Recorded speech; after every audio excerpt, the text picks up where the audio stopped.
got into plus size modeling at an age when some people stop modeling. I was 25. I was 24, turning 25.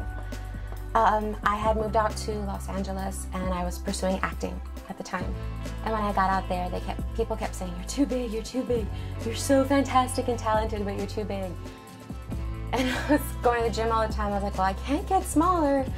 And the economy had crashed, so things were slowing down. And then all of a sudden, somebody said, "You're so photogenic, like you should pursue modeling." And I was like, "I'm too big."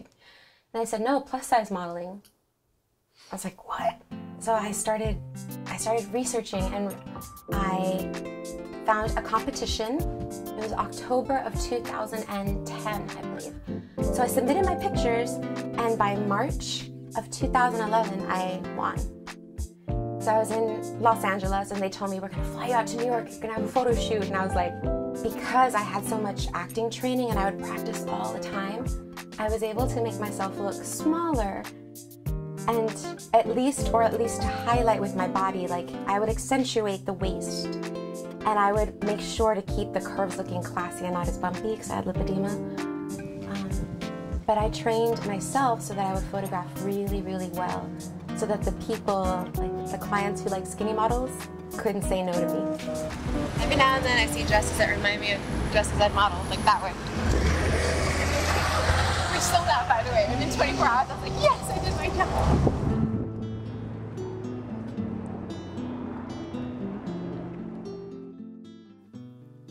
It's wild because what actually made me be a plus size model is having lipedema.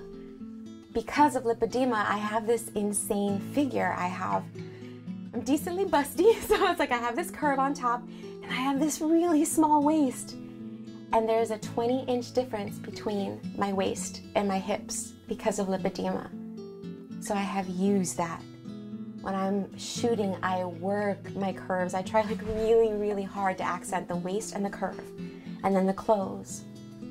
But it's weird because growing up I was told, "You're fat, you're fat, you're ugly, you're fat." And then I grew up and it's like that fat. Being fat is what made it possible for me to be a model. When I was growing up, I never knew anything was wrong. I just thought I was fat. By 13 years old, and the only reason I remember my weight is because I was so active in athletics that when you go to your first day of school, they weigh you. And all the girls are stepping on the scale and it's like, 80-something pounds, 90-something pounds. And then I get on the scale. 6th grade, I was 13 years old, I was 113 pounds. So I was like, okay, it's in my genes, I just have bigger legs, okay. 15 years old, I was 213 pounds. 21 years old, I was 300 pounds. And that's when I stopped stepping on the scale because I thought I was gross. I was made fun of so much for my size. Like every name in the book you can think of: fat, elephant, huge, ugly, disgusting. Like I was called everything. So I decided not to focus on that in public because I'd go home and I'd cry. But I decided not to focus on that.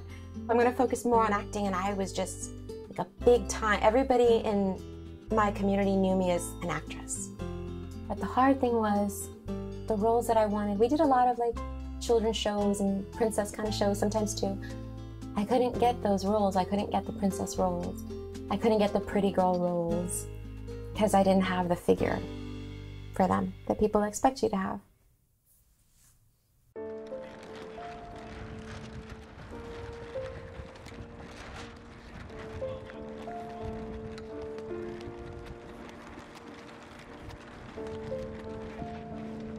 The hardest thing about modeling is not the shoots, because I love like being up there and shooting, and you can display 50 emotions in a matter of a minute and you know like you got an amazing shot. That's what I love. The hardest part was having the people who I felt like were supposed to be by my side, being my cheerleaders, telling me that they were just, rather than saying, this is great, all I heard was all the things that were wrong with me. Your face, your eyebrows are too pointy, your hips are too big, you're huge. Like, and hearing that on a weekly basis and knowing that you're doing everything that you can. Sorry. Gonna get tissue. Knowing that you're doing everything that you can to stay smaller just so you can even keep working. It's really hard. That's the hardest part, is working and feeling like you're not good enough. Now, when I found out I had lipedema, that didn't make me cry. I was really happy. I was so happy. I went in April, and just by, I guess everything happens for a reason, Dr. Diane was in Germany working on surgery, so he couldn't see me, and they rescheduled my appointment to be with Dr. Mark Smith. And I walked in, and Mark Smith sat with me in the room for 2 hours. And I left that appointment that day, and I remember walking through Union Square and just feeling like really happy, because all those voices that I'd been hearing telling me I wasn't good enough for my career and my job, like all of a sudden it was like, it's not my fault. It's not my fault. And so from April until about June or July, I started this process of, like, I would tell myself, you need to fall in love with yourself. Like, you need to fall in love with yourself. So every single day it was like little things just to make myself feel better. And I was slowly filtering out all the things that I was hearing about myself not being good enough and being too big. And I was just really like soul searching, you can say. And yeah. So actually finding out that I had lipedema was more of a relief than a scary thing at all. I knew what I had, and now all I had to do was figure out like how to live with it. With the surgery, it's the first time it's being done in the United States. I'm 29 years old. Most of the people who find out they have lipedema are 50, 60. So for them to be doing the surgery on me with where my body is, because my skin may be able to retract or at least tighten up pretty well after, but I don't know. Like, I don't expect to be skinny after this. I don't expect to have the perfect body or to be toned. I do expect to have my legs not feel as heavy.